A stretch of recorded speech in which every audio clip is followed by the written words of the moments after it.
Oui, si tu peux mettre ta vidéo droite, comme d'habitude, elle est de travers. Bon, bon, d'accord. Très, très bien.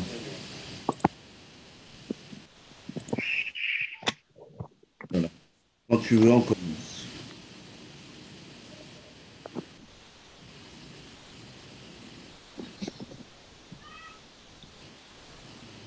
Voilà, là, c'est bon.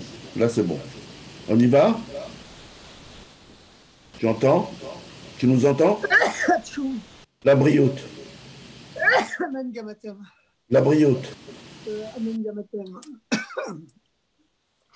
Bon, d'accord, on y va. Allez, on y va. C'est C'est bon? bon? Je peux y Oui, c'est aller? bon. Tu peux y aller. Qu'est-ce que c'est que ce truc-là? Pourquoi il y a deux images? Non, on n'a qu'une image, là.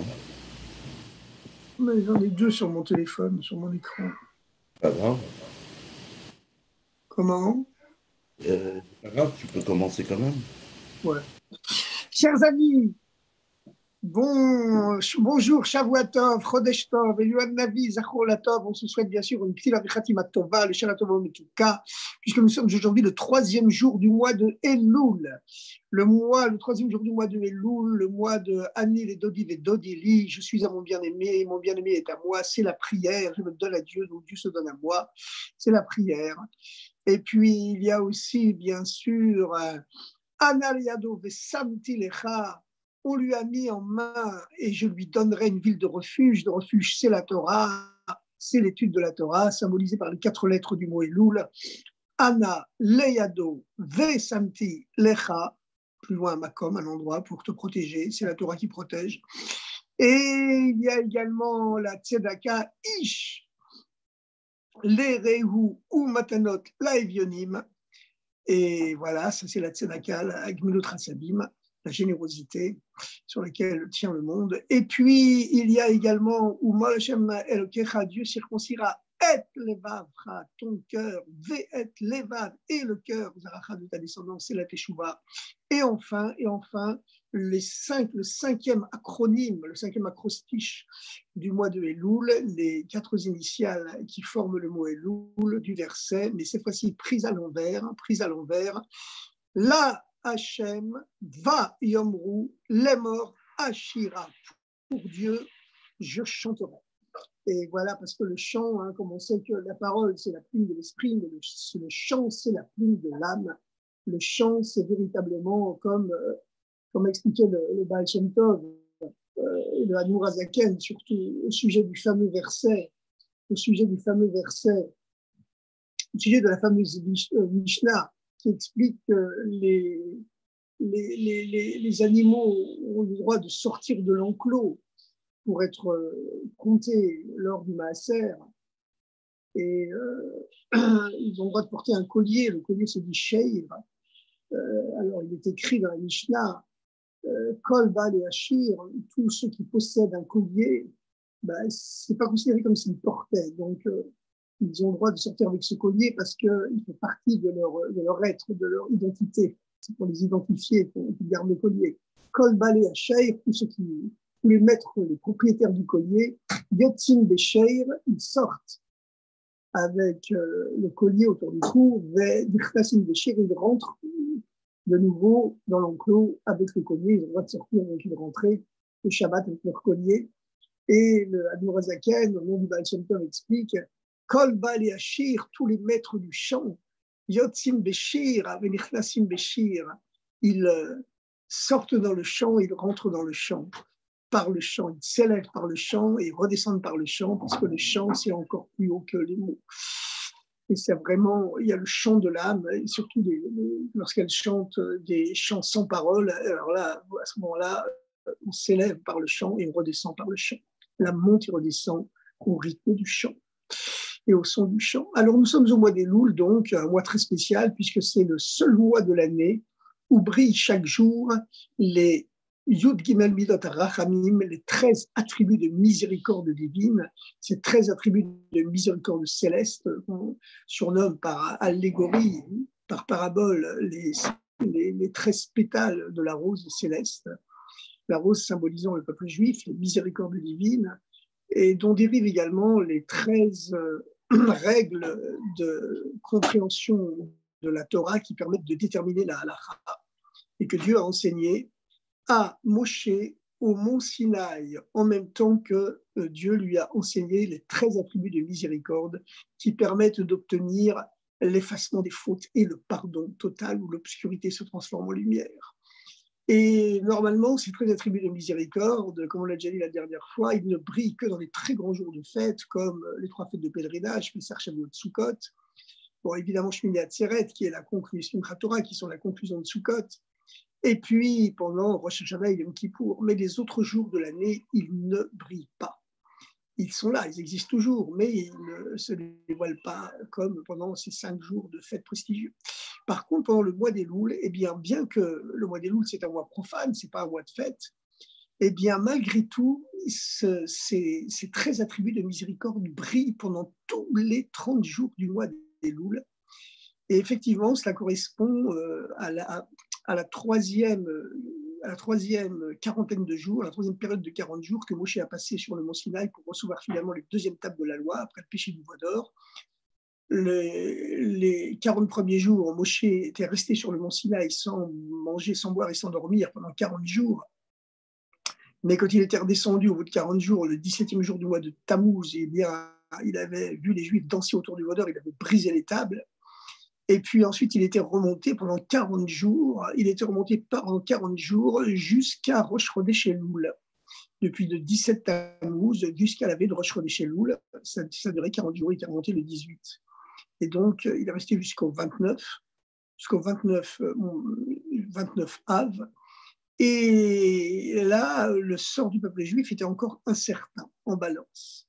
Et puis, dès que les 13 attributs de miséricorde, les Dugim Midot HaRachamim se sont manifestés dans Rosh Chodesh Elul, eh bien, la faute du peuple juif, la faute du veau d'or a été effacée et elle a été au contraire transformée en lumière, au point que le visage de Moshe s'est mis à brûler, à resplendir de lumière. Il était obligé de porter un masque quand il est redescendu 40 jours plus tard. 40 jours plus tard, bien sûr, après Rosh Chodesh Elul, c'est Yom Kippour. Et ces 2e tables issues de la Tchouva sont tellement hautes, tellement plus hautes que les premières, qu'elles sont éternelles, et qu'elles avaient communiqué une lumière qui sortait de la face de Moshe au point qu'on ne pouvait plus le regarder en face, les êtres humains ne pouvaient plus le regarder en face, il était obligé de porter un masque, un voile, voilà.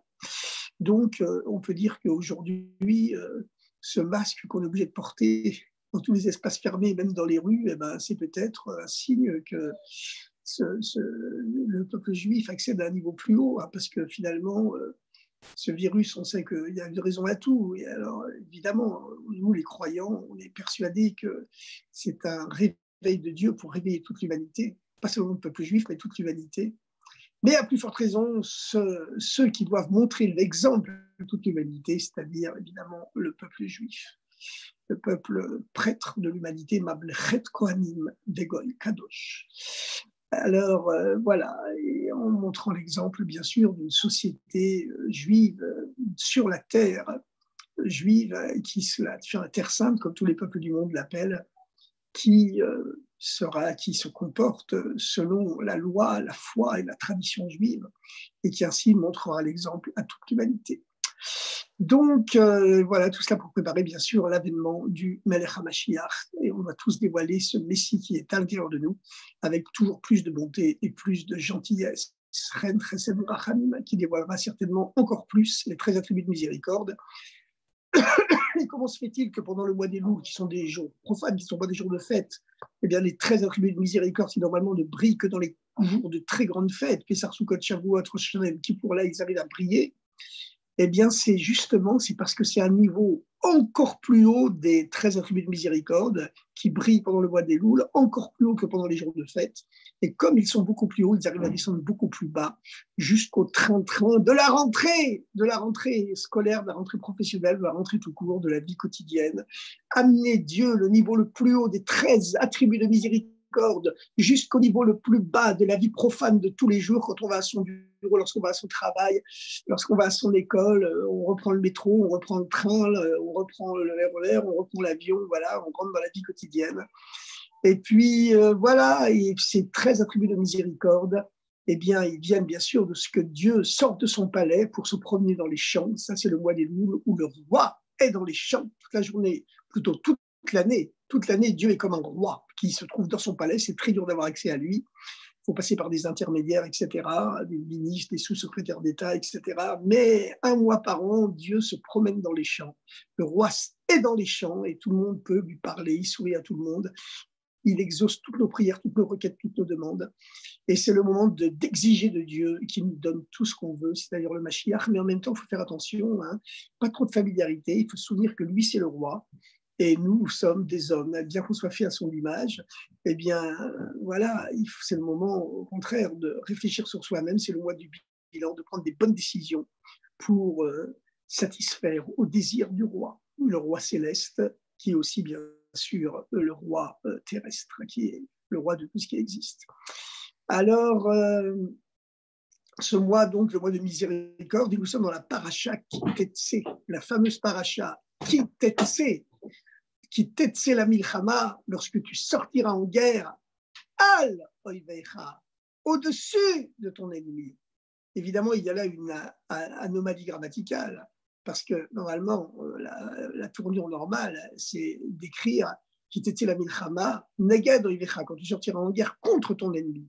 Mais la Torah exprès ne nous a pas écrit que lorsque tu sortiras en guerre, tu seras contre ton ennemi, mais il y a écrit précisément Kitetse la milchama al oivecha, dès que tu sortiras de chez toi pour aller à la choule, pour aller à la synagogue, pour aller dans les rues faire miftsaïm, mettre les tefilines aux autres juifs, etc., tu seras placé automatiquement al oivecha, au-dessus de ton ennemi, au-dessus de ton mauvais penchant, au-dessus de cet âme animale qui essaie de te ravaler au rang des animaux, au-dessus, forcément, puisque tu es placé au-dessus de ton mauvais penchant intérieur à toi, ben, tu es aussi au-dessus du mauvais penchant de tous les gens que tu vas rencontrer.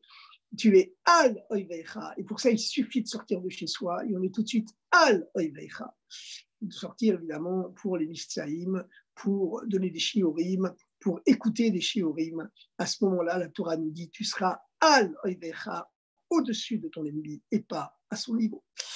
Alors, vous savez que ce mois de Elul, c'est un mois chassidique parce que c'est le 18e jour du mois d'Elul, est né le premier maître du chassidisme, le fondateur de la chassidoute, Rabbi Israël Baal Shem Tov, et 2 générations plus tard, environ un demi-siècle plus tard, est né celui qui était considéré comme son petit-fils spirituel, Rabbi Shneur Zalman de Liadi, le premier rabbi de Lubavitch. Entre les deux, le Baal Shem Tov et le premier rabbi de Lubavitch, l'Admor HaZaken, il y a eu le Maggid de Mezerich, qui était le deuxième maître du chassidisme, dont on dit qu'il a pris 2 fois la force du Baal Shem Tov, et qui avait également 2 fois plus d'élèves que le Baal Shem Tov. Le Baal Shem Tov avait 60 élèves dans sa yeshiva, et le Maggid de Mezerich, il en avait 120. Évidemment, la quantité n'est pas une preuve de la qualité, mais chez les Juifs, on dit que la quantité ajoute à la qualité. Voilà. Donc, contrairement à ce que certains maîtres cuisiniers affirment, que la quantité nuit à la qualité, chez nous, les Juifs, c'est le contraire, la quantité ajoute à la qualité.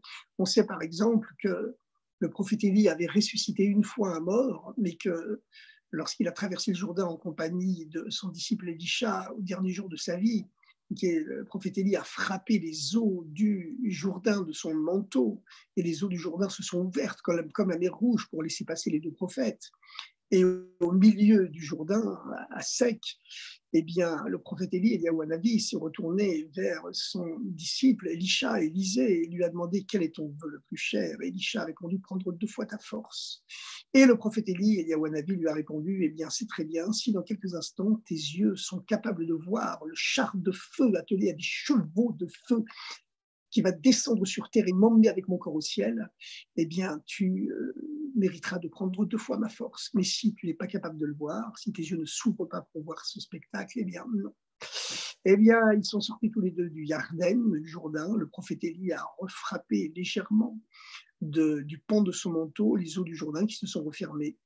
Et à ce moment-là, les yeux du prophète Élisha, le disciple d'Eliaou, se sont ouverts. Il a vu un char de feu attelé à des chevaux de feu qui descendaient du ciel, se poser à terre, et Eliaou Hanavi qui montait dedans et remontait avec son corps au ciel. Et donc, voilà, Élisha a pris 2 fois la force du prophète Élie, du prophète Eliaou, et son vœu donc s'est réalisé comme le prophète Eliaou lui avait dit, puisqu'il avait réussi à voir le prophète, son maître, remonter au ciel avec son corps, ce qui est un phénomène absolument unique dans le judaïsme. Mais on dit que Eliaou Hanavi, effectivement, était un ange incarné en homme. Ça n'a jamais été une âme véritablement humaine. Et il avait réussi à raffiner son corps, donc à un tel point que son corps est remonté au ciel. Alors, vous savez que le Baal Shem Tov, quand il a quitté ce monde, il a dit à ses disciples rassemblés autour de lui, si je voulais, je retournerais avec mon corps au ciel, comme Eliaou Hanavi. Mais je préfère accomplir la volonté de Dieu, ou les afar tachouv, à la terre, tu retourneras. Et on sait que le Baal Shem Tov aimait beaucoup ce qu'on appelle dans le peuple juif le Amaharet, le peuple de la terre. Et c'est pourquoi il a préféré les rejoindre. Alors effectivement, on se dit donc, sur ce plan, le Baal Shem Tov est supérieur au prophète Élie. En vérité, il faut savoir une chose, c'est que chacun a sa mission. Hein. La mission du Baal Shem Tov, c'était de retourner avec le peuple de la terre, et voilà, retourner à la poussière, exécuter le commandement divin, ou les afar tachouv, à la terre tu retourneras, et le commandement, la mission du prophète Élie, c'était de purifier son corps au point qu'il soit capable de remonter au ciel. Même si, bien sûr, sur ce plan, ce qu'a fait le Baal Shem Tov était plus haut, puisqu'il aurait pu monter avec son corps au ciel, mais il a refusé de le faire par solidarité avec le peuple juif pour faire descendre les lumières divines ici en bas dans ce monde matériel afin de hâter l'avènement du Mashiach, l'avènement messianique. Alors, si vous voulez, puisque ce mois des Louls, c'est le mois de la rédemption messianique, puisque c'est le mois de la naissance de la Chassidoute et que tout le but de la Chassidoute, c'est de faire venir le Messie, et le Messie d'autant plus vite, comme le Baal Shem Tov a demandé, comme c'est bien connu, au Messie, au Mashiach, lorsqu'il l'a rencontré dans les mondes supérieurs, il lui a posé la fameuse question, et Matai Katimar, quand viendras-tu naître? Et le Mashiach a répondu, Baal Shem Tov, Chutsa, lorsque tes sources jailliront au dehors, à ce moment-là, moi je viendrai. Et il a bien précisé tes sources, ça veut dire les niveaux les plus profonds de toute la Torah. Il existe plusieurs niveaux par lesquels l'eau peut purifier les hommes. Il y a le migvé, il y a le puits, mais plus profondément que ça, il y a la source. Et la source, elle, il suffit d'un petit peu, une goutte d'eau, et elle nous purifie complètement, si c'est de l'eau de source. Et ces eaux de source, c'est précisément elles qui doivent être envoyées au dehors, et c'est seulement ainsi que la source devient nôtre. C'est seulement quand notre judaïsme jaillit au dehors, quand les sources les plus profondes de notre judaïsme, on en fait profiter les autres, elles jaillissent au dehors, et elles jaillissent pas, on les fait couler doucement, mais on les fait jaillir au dehors. À ce moment-là, elles deviennent maïnotecha, deviennent tes sources à toi. Tu arrives vraiment à les intérioriser au point de les posséder, de t'identifier à elles complètement. Et pour ça, il faut aller au dehors. Et c'est également ce qu'on voit dans la paracha de Kitetse, bien sûr, Kitetse la milchama, quand tu sors, eh bien, dès que tu sors, la milchama, automatiquement, tu es en guerre, parce que le monde matériel, c'est le monde où le mal domine le bien. Mais sache que quand tu sors, dès que tu sors dans ce monde, tu es al oivecha, au-dessus de tes ennemis. Et bien sûr, on n'est pas à leur niveau. Et tout cela parce que notre but, c'est de faire sortir, de faire jaillir justement les sources au dehors précisément, et de ne pas les garder, de ne pas les faire jaillir à l'intérieur, mais c'est dehors qu'elles doivent jaillir. Et à ce moment-là, elles deviennent les tiennes. Alors, on va parler un peu, si vous voulez, on va commencer une série sur l'histoire de nos grands maîtres, les fondateurs de la Chassidoute, puisque c'est le mois des loups, le mois de leur naissance. Évidemment, à tout seigneur, tout honneur, commençons par Rabbi Israël Baal Shem Tov, le fondateur de la Chassidoute générale, qui a eu ensuite beaucoup de branches. Et vous savez que le Baal Shem Tov, il est né après une période très tragique dans l'histoire juive. Hein. Vous savez, avant de créer l'être, Dieu a d'abord créé le néant. Au départ, il y avait, alors que le temps et l'espace n'existaient pas encore, eh bien, il y avait déjà une forme d'existence qui existait. C'était la lumière divine qui se manifestait et qui remplissait tout l'espace de l'existence. Mais comme la lumière divine remplissait tout, eh bien, il n'y avait de place pour rien. Alors, Dieu était obligé d'enlever sa lumière qui remplissait tout et de la concentrer à l'intérieur de son essence, et tout l'espace de l'existence, l'espace existentiel qui jusque-là était rempli par le dévoilement de Dieu, par sa lumière, d'un seul coup, la lumière divine l'a déserté, le dévoilement de Dieu, la lumière de Dieu l'a déserté, et c'est alors qu'est apparu le néant. Et c'est ainsi que chaque fois qu'une nouvelle lumière va apparaître dans le monde, eh bien, il y a une nouvelle dimension de l'être va apparaître dans le monde. Il y a toujours une phase de néantisation qui la précède. C'est comme ça que Dieu a fait le monde. Et c'est comme ça que ça continue. Mais néanmoins, ces phases de néant deviennent de plus en plus minuscules et les lumières, malgré tout, elles sont de plus en plus larges. En tout cas, le Baal Shem Tov est né après une période très tragique. Il y avait eu les pogroms terrifiants d'Ukraine. À l'époque, l'Ukraine faisait partie de la Pologne en 1648. Et les Cosaques révoltés contre leur maître polonais, eh bien, ils prenaient les Juifs en première cible. Et donc, environ 100 000 Juifs ont été massacrés, à Shem comme Daman, que Dieu venge leur sang, comme on dit. Toute la communauté juive d'Ukraine a été massacrée. Et donc, ça a été absolument terrible.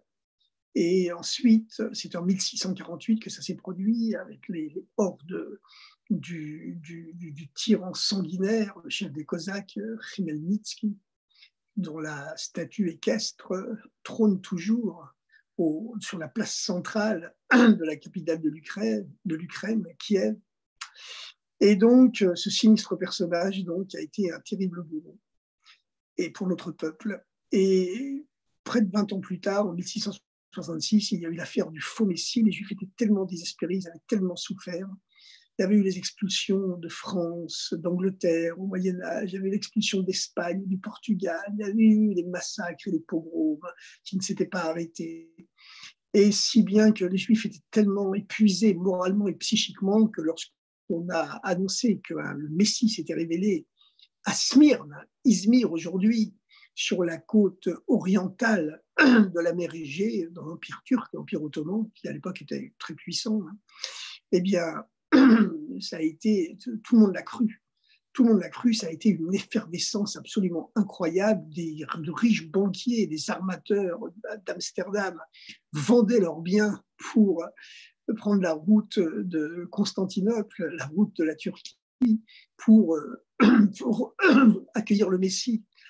Et puis finalement, ce Messie n'était qu'un affabulateur hystérique. Il a fini par se convertir à l'islam pour échapper à la peine de mort que lui avait promis le sultan.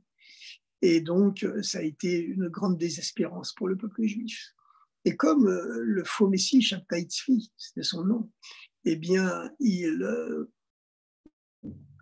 parlait beaucoup de Kabbale, il prétendait parler au nom de la Kabbale, etc., etc. Et il diffusait effectivement des enseignements de la Kabbale qui détournaient complètement, mais c'était au nom de la tradition secrète, ésotérique du judaïsme et le mystère de la Torah qu'il parlait. Alors les rabbinim ensuite, dans les générations suivantes, ont jeté l'opprobre sur la Kabbalah et ils refusaient d'en entendre parler.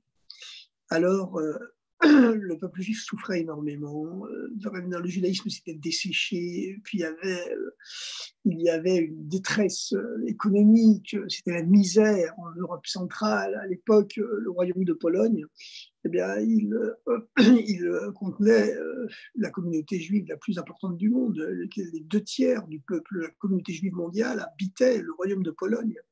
Lorsque les Juifs étaient arrivés en Pologne 3-4 siècles plus tôt, ils avaient été accueillis comme des rois parce que la noblesse avait besoin d'eux pour mettre le pays en valeur.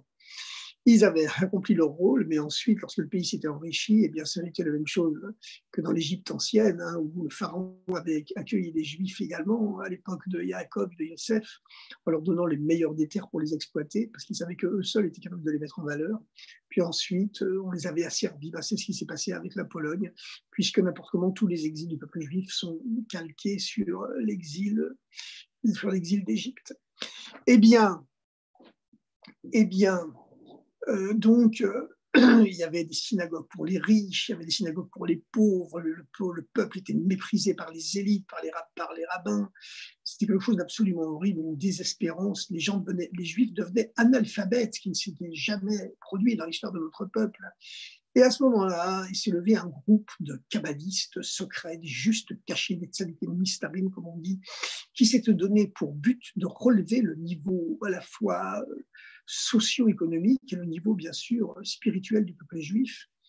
Alors, c'était de très grands maîtres de la Torah, de grands kabbalistes, mais qui se faisaient passer pour des gens du peuple, et ils avaient choisi des métiers manuels qui leur permettaient d'aider les autres. Lorsque chacun avait une région, il y avait un maître qui les dirigeait, qui s'appelait Adam Baal Shem. On le surnommait le Adam Baal Shem, le maître du nom, parce qu'il disposait de pouvoirs surnaturels.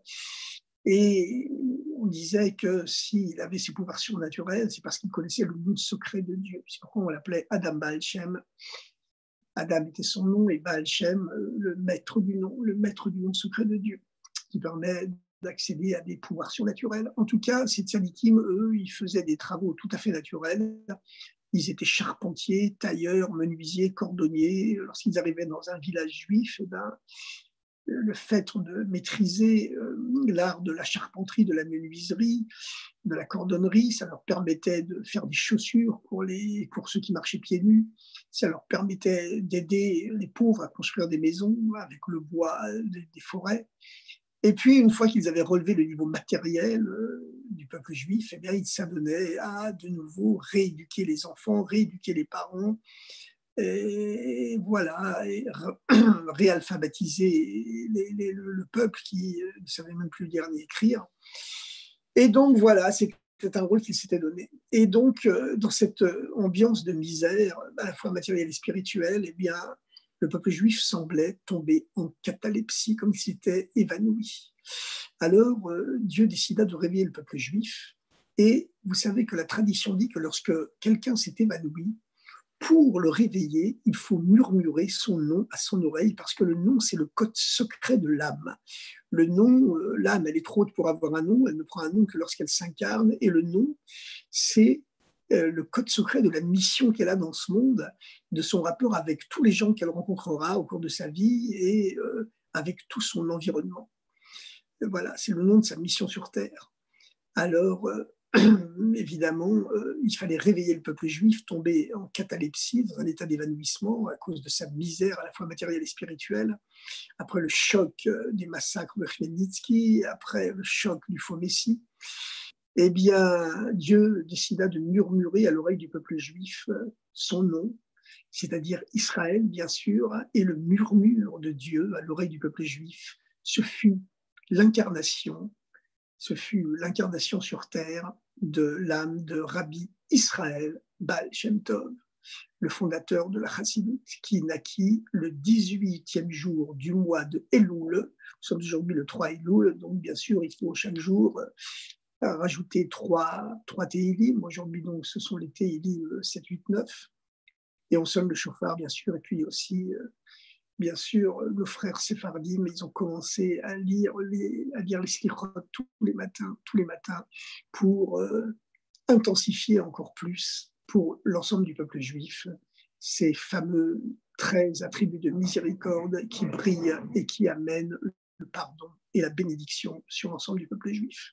Et comme le peuple juif est béni, comme disait Winston Churchill, Dieu traite les peuples comme il traite les juifs. Dieu traite les peuples comme les peuples traitent les juifs. Donc évidemment, lorsque le peuple juif est béni, toute l'humanité est bénie aussi, puisque le Mashiach vient pour le monde entier. Alors voilà, on a parlé aujourd'hui de cette émanation du sourire de Dieu, le mois d'Elul, le rire de Dieu, le mois d'Elul, la miséricorde divine, les 13 attributs de miséricorde qui se sont incarnés sur l'âme du Baal Shem Tov. Et ce murmure de Dieu pour réveiller le peuple juif, qui a murmuré donc Israël à l'oreille du peuple juif. Le peuple juif s'est réveillé. Il a été réveillé par l'émanation, l'incarnation de cette âme extraordinaire, dont on dit qu'il n'en descend une comme ça que tous les 1000 ans.